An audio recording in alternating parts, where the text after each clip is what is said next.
guys, welcome to the living room again. Today I have Serene Tan with me. Hi Serene, how are you today? Hi, it's a pleasure to be with all of you, and especially today. I'm going to speak with Siobhan about some topics that may involve and be close to your hearts. So let's begin. Sure, let's do that. Do you want to just give an introduction about yourself, Serene? Sure. As we all know, I was trained as a physician. Well, I also volunteer very regularly at various bodies for confidential reasons. Let's not name them one by one. Are you working on any projects right now? Yeah, well, I'm actually a consultant in education that caters to various needs. So, for example, children. So, children's books that require input on, like, let's say health education lah. Let's be broad, okay? Health education or English. So they'll cover things like wash your hands. So with COVID-19, we've come back to basics, right? Wash hands. Yeah. So why wash hands? That's where I come in. And then I've also been writing articles which appear in magazines and newspapers, reports and regulations and things like that that affect how people do their practice in real life. So yeah, that's some of the things I do. So that's a little bit about myself. And that's really good because I think when I connected with Serene, one of the things we really talked about, and I think that's very close to our heart, was really about mental health and helping people, especially in the caretakers. So I think today we'll talk a little bit more about caretakers.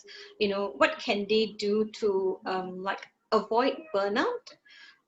Because I think a lot of times when we have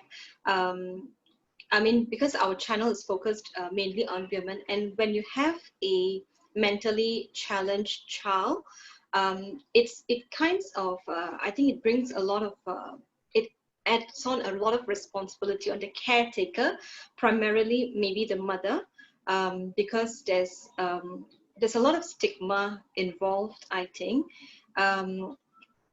Case in point, if just say the mom brings the child out in a public setting, and you see a child like throwing tantrums or screaming, and everyone gives the mom this look to say that why are you not disciplining your child, but sometimes the child just has mental health issues, and the poor mom is also unable to to control that. So I mean, from that perspective, right? How would you advise caretakers? First and foremost, you're absolutely right, and I agree with you 110%, if that's even possible. That a lot of women, nowadays not in this society, but society as a whole. We are recognizing same-sex marriages, same-sex relationships, not here locally yet, but we're getting there. And what happens to the nuclear family is that, they can't bring a doctor or a caseworker home. They have to struggle with a long-term illness or diagnosis or self-diagnosis by themselves at home over time. So yeah, absolutely right. That creates a lot of caregiver stress, which accumulates over time. So these diagnoses and interventions by various physicians, psychiatrists, workers, family is sometimes involved, extended family, parents, of course, educators are very crucial because they need to be coordinated. It should be consulted rather than an ego boost or a CV padding. It's pretty disruptive to a child, and it's not helpful if one person says one thing and another person says another thing. So find someone that the parents are comfortable with, because the parents or the caregivers are gonna be with the child for most of the time, and they need some coping mechanisms, and each child is unique. So I would say, if you are not comfortable with working with someone, I'm not saying that every single doctor is right, or every single worker says all, and that's it. That's the end of the story. You know, you can always seek a second opinion if you are uncertain or unsure, and there's always help. So reach out to others, find out what worked for them so far. What worked for them may not work for your child or for your loved ones. So discover more in the process. As you discover about your child or your loved one, you can discover about yourself. Um, the second thing is patience. It takes a lot of patience to be a caregiver, because sometimes a self-diagnosis is given, and it's not like the child wants to act out, you know. The child can't help themselves, really. And the parents don't know how to help, because changes in their environments or their regimes or their or what they're used to is something that affects them to a different degree. So sometimes you need quite a bit of patience, and it grows and it's dynamic as the child grows. And needs and changes are not stagnation, and diagnosis are not death sentences. That's one thing. Do not put the child or a child in a box. Do not jump to conclusions when you see someone acting out or acting differently in public, because you don't know the backstory. So maybe it's like intrusive if you ask everybody they come across, like, what's wrong with like this child, or can I help? So some parents don't like that. You know, it's like, I can deal with it perfectly well. He or she is just doing this because like he or she doesn't know how to cope with this particular stimulus. And I'm like, okay, that's fine. No, the child did not skip medication or miss medication or is misdiagnosed anyway. So let the parent handle it. If the parent can't handle it, they have their own coping mechanisms. So maybe others can offer help, and if their help is rejected, don't take it personally. Just step away from the situation. And that's about it. What can parents do? They know the triggers for mood changes. They can try to minimize them. Um, Sometimes avoidance completely is not possible. Like, for example, claustrophobia in a kid, which is possible. Um, you're like, you need to wear a mask in public. And the kid's like, but I'm scared of mask because I can't breathe and I can't see properly, you know? And like, you need to wear like the face shields and all that stuff. And the kid is just not comfortable. So you need to find like creative ways to get around that problem. So what does the kid prefer for rewards? So maybe you want to do that for I won't say good behavior, maybe behavior that conforms to going out, where you don't, where a child does not cause so much changes in the environment. Uh, and a sensible outing is also considered something to be rewarded. So we can minimize changes, but we can't avoid them entirely. So creativity is something that we can get around the problem with. This for people, parents that already know the problem and they are well aware of the triggers and they are already seeking medical attention for their children.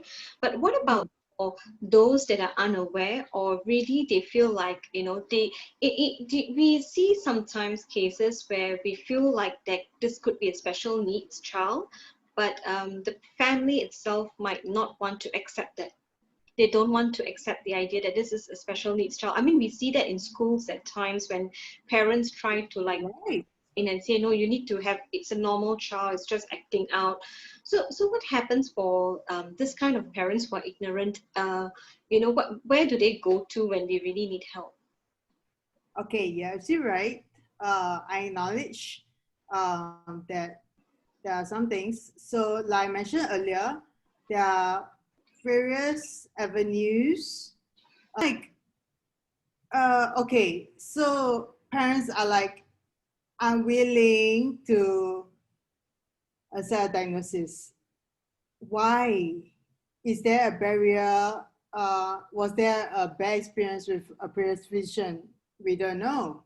So educators can start the process, workers can start the process, school counselors can start the process, the schools can start the process.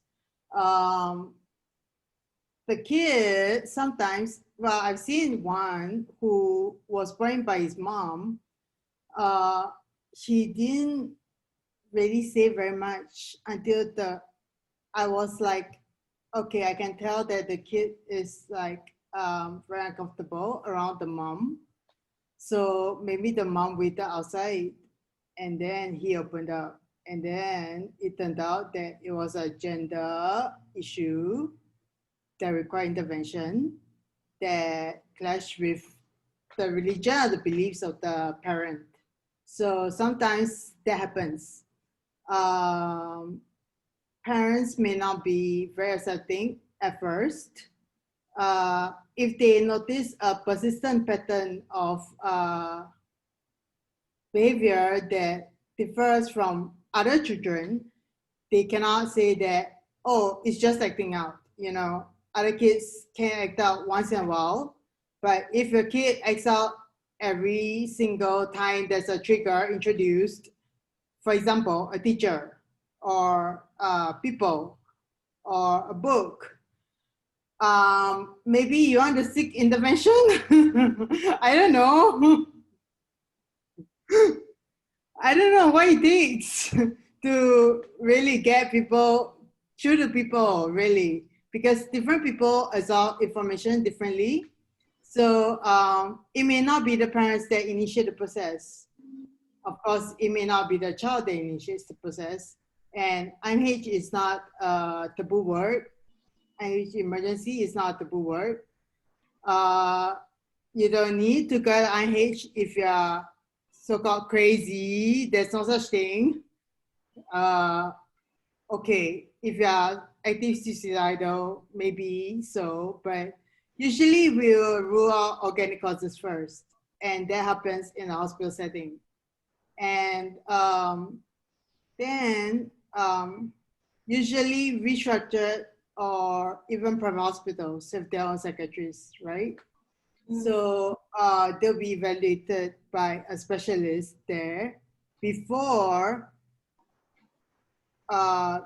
their suitability for further intervention is assessed, whether it be pharmaceutical or non-pharmaceutical. So if need be, a note can be written to the school, like this child named this needs this criteria to function with other school children. So they know how to deal with a situation, and they know uh, when to seek help when it doesn't work out for them. What made Yeah. you go in this path, Serene? What actually kind of motivated you to go on in this path to be like an educator to help people? Thank you for the question. And okay, first and foremost, I was like thinking, can I put my medical knowledge to use? Yes, I do. Yes, I can. And in what sense? You know, I wanted to cater to people's needs and desires. and what do they need to know, and what I think they need to know is very different. So I usually collect feedback first, and then I write about them before I say, does this help? Because there's a form of feedback, and then I publish if it's helpful. Yeah, that's usually a process. I don't get the same process with articles, of course. Um, I can't like pre-publish an article, sorry. I can't pre-publish a regulation, sorry. But books, that's why I decided, okay, I'm gonna take control of like what I do, because like, okay, I've got the requisite knowledge and training, so I can learn how to teach over time. And so I decided to be my own boss, and that started the process. Yeah, As an that's sweet.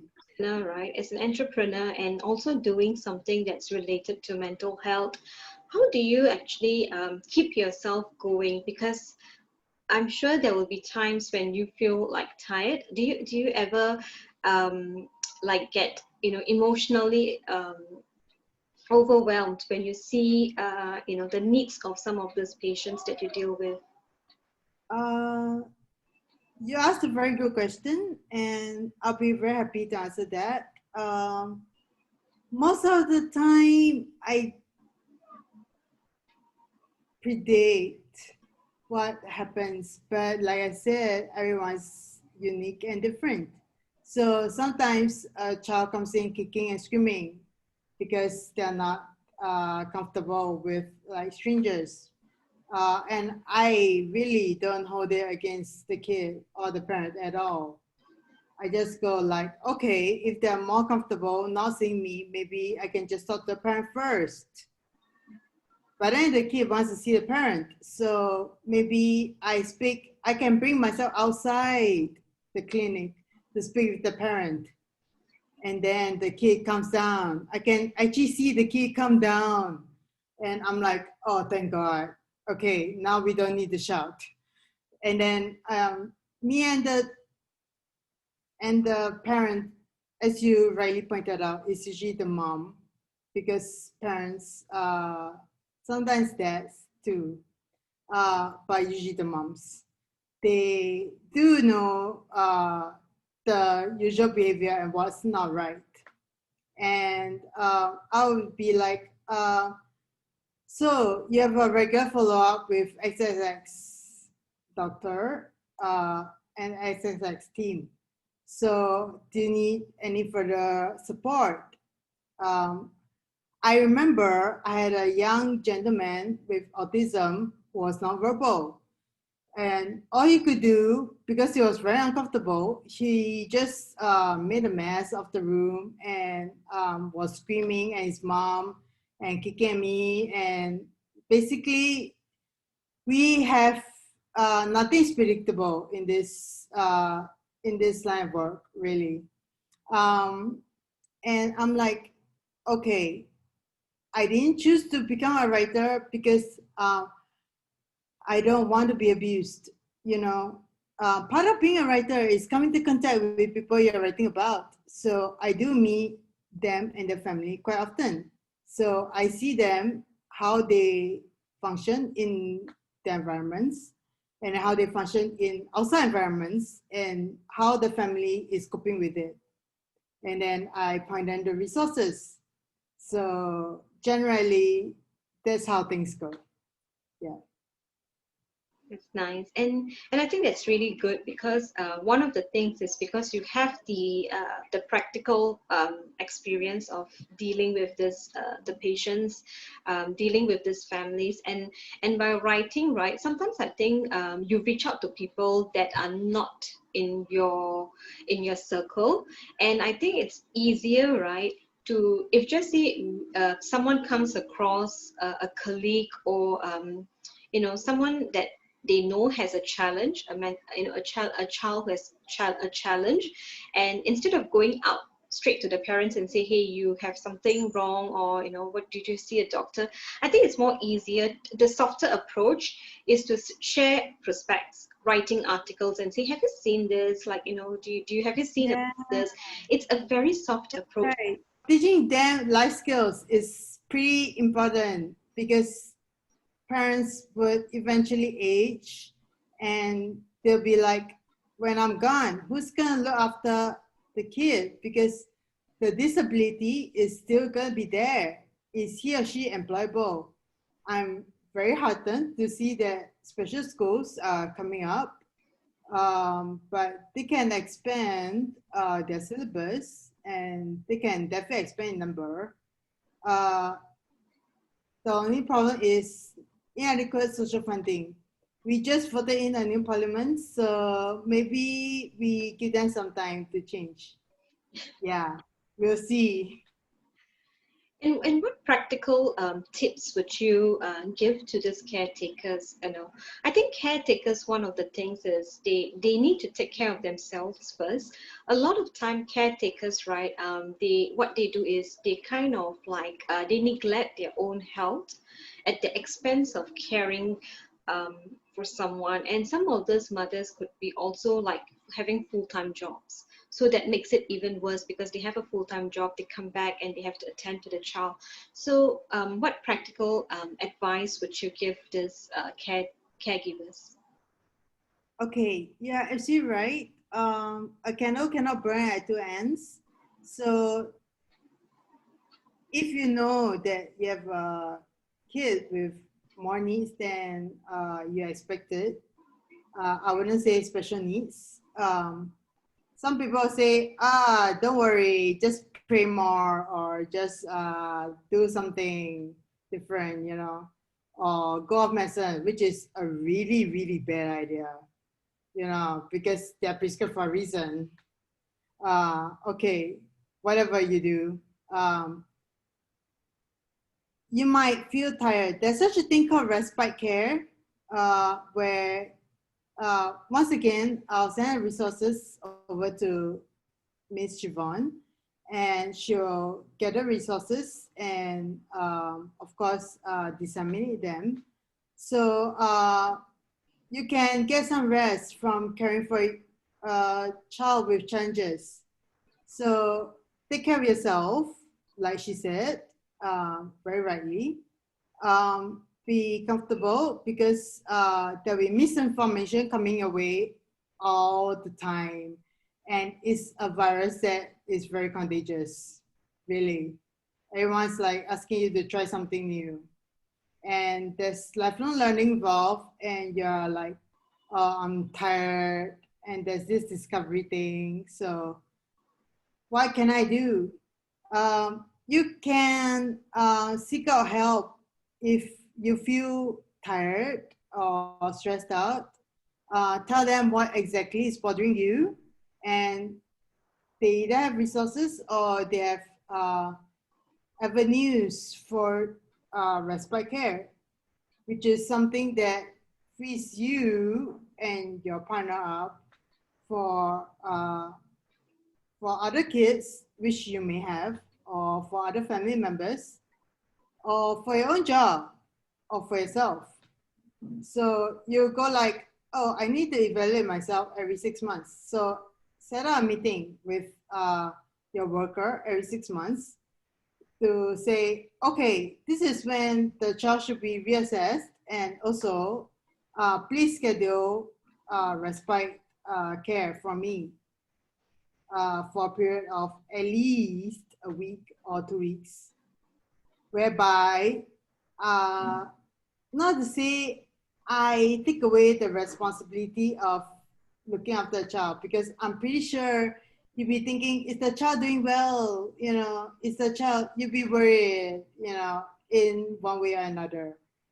You can always give a call and like, how are you doing? How's the kid doing? Every day. There's always Zoom. There's always other forms of social media. Not everything on the internet is right. So be very careful. Speak to a physician or someone that you trust. about what you read, and always be comfortable before you change anything, really. And regarding societal change, it starts from education and awareness. We are going to, let's say I have a kid with a challenge. Let's say um, it's a 5-year kid, and I'm gonna say, okay, today we're gonna go for this. Instead of saying NTUC, we're gonna buy this from NTUC. Mm. And then they'll go, okay, mommy. And then you'll say, okay, so do you have any suggestions on what I buy? So that's like asking them for their input, and they feel like they're part of it and they're part of family, instead of like, okay, you're gonna be sitting at this table and eating by yourself and there's gonna be no human interaction because you're very disruptive, blah blah blah, and face the wall and talk to no one. They're gonna be bored. They're gonna be even more disruptive. They could be jumping on table. They're gonna be like getting your attention by spilling food. And you'd be like scolding them even more by like, why do you spill food? Blah blah blah. That's typically a natural reaction, but that's not gonna be helpful in the long run, because like if the kid knows that, oh, mommy gives me attention. Even if she starts screaming, I don't know what she's screaming about, but she gives me attention. Once I spill my food, so he or she is gonna spill his or her food each time you do that thing. So they're pretty predictable in a way. So don't be falling into that trap, you know. Yeah. That's really good. That's a really good, way of doing it, because I think a lot of times we actually don't get the input, because I think even if it's a normal child, right? We don't really ask for their input. We just tell them, okay, you know what, we are going to go here. I know we say that this is what we're going to do. This is what you are going to do. You're just going to follow along. We hardly ask for input. But when even, especially for a child with special needs, if you ask for input, that means I think you are making sure that the child feels like more, I would say, like accepted more. It will probably, I'm not sure, but I think probably it will kind of close the gap a little bit, because for a change, this child has like is being accepted, is feel like, even though it's a mistake or something that's wrong, it might not even react in a normal way, it might just dream, but whatever it is, right? The impact of like you asking for an input, that you want to know what he or she thinks, I think that plays a huge part, I would That say. is, uh, that is fantastic to hear, and I agree fully with you. And one, it builds rapport between the caregiver or the parent with the kid, Mm. and two, it preempts any possible situations or scenarios that may happen. For example, I mentioned oil, like rice, sugar, and then all of a sudden, like the kid says durian, and then you go like, huh, that has no link whatsoever to whatever I'm gonna buy. But yeah, going to be thinking in the core wheels in your head are gonna be turning. I'm going to the fruit and produce section. So what's gonna happen there? There's gonna be people there. There's gonna be a lot of food and vegetables that are unpacked there. So things may happen there. So you're anticipating change yourself. So it's like, you're actually right. Asking the kid is like acknowledging that the kid exists, acknowledging that not just the kid is not just a disability or just a diagnosis. The kid has got a name. So call by their name and say like, this time, mommy's this exact time. Some people are like that. You got to be very precise. This time to this time, mommy is going to buy this from here. And they'll be like, okay, do you have any suggestions? Oh, okay, also get this. and they say, oh, I never thought that you had a need like this before. Now that I'm made aware of it, would you like me to get that in next time? And then they'll go, yeah, you mean you didn't know? And then you go like, oh, I've learned something new today. So you learn with the kid. That's what I was talking about. So like, you know, sometimes as parents, we are like you mentioned, you know, we are busy, we have full-time jobs, you know, after work, we come home, we are tired, and then we are like, hi, the kid, and like, oh, you have a disability, hi, diagnosis. And like the kids like, first of all, I'm not diagnosed, and like second of all, I've got a name, and number three, like, have you got this? And you go like, I'm really tired. Do you really need this now? Yes, I really need this now. You go like, can you wait till tomorrow? No, I cannot, because they work differently from us. You need to understand that they work differently from us. They think differently from us. What we can put till tomorrow is to them is crucial. And why is crucial? Only they know. And to them, it fulfills a certain routine to them. So help them out by like asking, how can I help you? Or like, would you like to do something else today? Like, for example, would you like to help your siblings or me with something else today? Or would you like to do something else today? Or like, how can I help you with this today? You know, things like that. And ask for their input, like you said, acknowledge that they're there, acknowledge their inputs, and acknowledge, you know, for example, accept them for who they are, really. You can't change them. So you didn't ask for a kid that's born with a disability, then they didn't ask for a disability, that's for sure.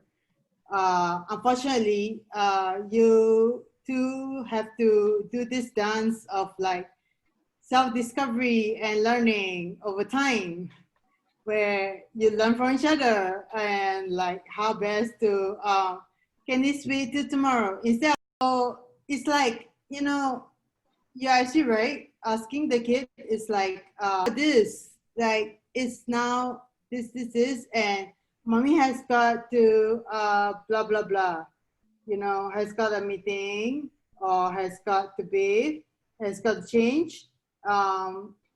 Instead of saying like, no, we can't do this, or like, you know, the child feels negated, or like, no, you can't have this, the child feels neglected.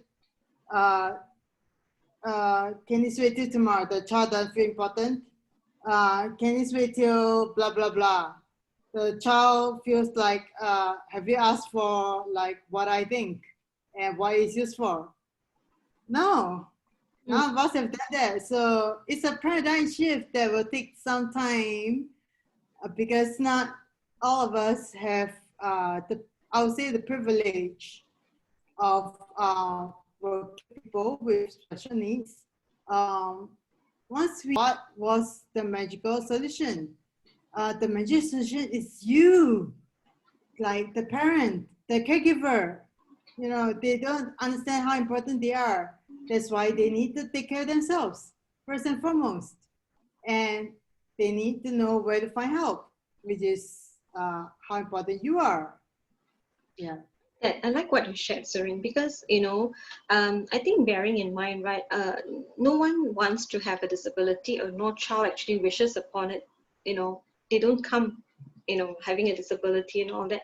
So acceptance plays such an important part, because it's no point changing them. It's no point trying to, like, you know, push things down their throat to say you have to behave this way and all that. It's really having that mindset, like, you know what, there's no way we can do this. We can just try to work around it, because like what you mentioned, right, you never know what goes through their minds, because they do think simply because they like it. They don't have a reasons, they don't have the rationale, they don't think like us.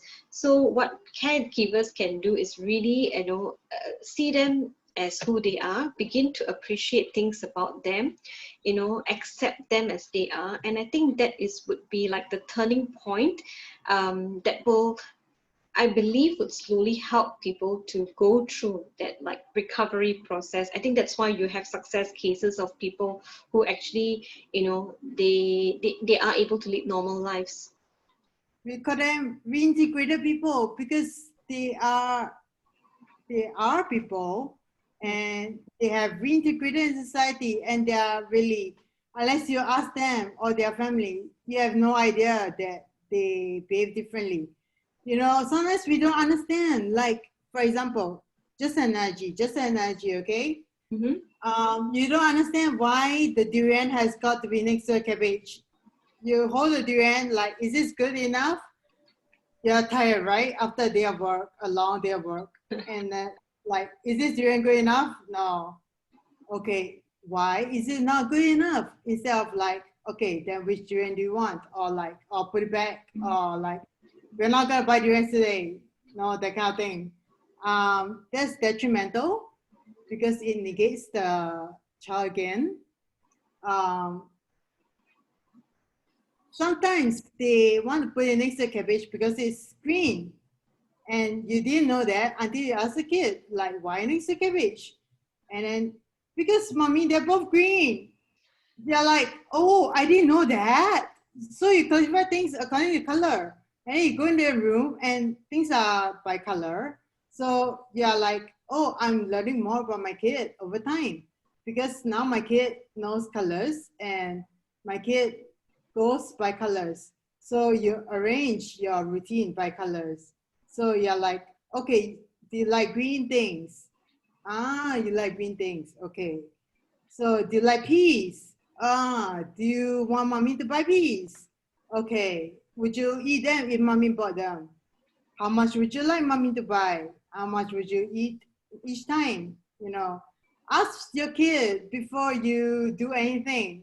So it's like the parent like discover something and the kid is like, ah, finally my parent is like study connect with me in a different way than usual, but in their own different ways, they each grow. So I'll say, yeah, this a good way to start. Yeah. I love it. I love the discussion so far. So, Serene, coming to the end of the section, right? Is there a quote that you live by? People don't care how much I know or how much a person knows until they know how much I know or I care, or how much a person cares. So they don't care about my CV, they don't care about my achievements, they don't care about any other thing. You know, they really want that human connection. They want the empathy first. Once they feel it, once they can experience it, then they want to know more about you as a person. Then you introduce yourself more lah. Yeah. So that's how our society is functioning right now. And as a whole, generally, I would say sometimes that's true because you see, people with challenges, they are capable of emotions. They're not just capable of anger, you know, or meltdowns. They're capable of emotions, but we don't see them very often. They can range from depression to mania. They can range from schizophrenia. You're like, do you see that in childhood, there'll be like the invisible friends that you get freaked out about to like 20 over or puberty, they're still seeing invisible friends. That's a bit late for diagnosis, but we can still intervene. Where to find intervention resources? There you go. So October happens to be the month of mental health. So great. Great. Thank you for inviting me to share. I know we are ending October soon, but it's never too late to learn more and find out more. So please look for Miss Yvonne or look at her channel. She's got multiple interviews on multiple topics with fantastic panelists and fantastic interviewees. So if they apply to you, great. If this applies to you and you like to find out more, then ask her for more resources. Yeah. So spread the word.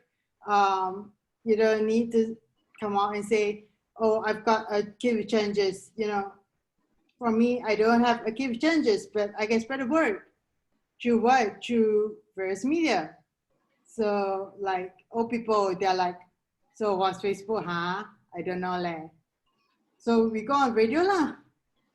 Yeah, we go on radio and newspaper, and they're like, "Oh, we want to know more because our grandkid has got autism. They know autism." Then they'll be like, "Okay." So they'll look for the name, the book that is mentioned in like videos or articles. Then they'll be like, "Do you have this or not?" God. Then they can find out more. Yeah. That's nice. Usually. That's really a good thing, Serene, because it's true, because we have people who are much older who don't have social media platforms. So sending a YouTube video or something can help them. So what I will do is, I will actually share Serene's LinkedIn and her contact details, like, her resources will be made available on this YouTube channel and on all the other social media platforms. So if you want to find out more, you can actually reach out to her personally as well, or she will also share some resources where you can actually get help if as a caretaker you want to find out more about what to do. We'll also provide some of the links that you can actually take a look at as well. So Serene, once again, really thank you so much for your time. Thank you for coming on board to do this, to share your Thank you very much. Yeah. All right. It's been a real pleasure speaking with you, and especially meaningful this month. You've been doing great work and very passionate work, and please continue your great, incredible work. I look forward to more episodes from you, and of course, I'll be happy to share. So, yeah, we'll be happy to share. So, do contact any of us, really, or your team, if you have one already. Yeah. Thanks so much, viewers, for watching. If this impacted you, please share this video to other women or other caretakers who are facing a challenge as well. So that's all for today. Thanks so much, Serene. See you then. Thank you. Goodbye. Bye.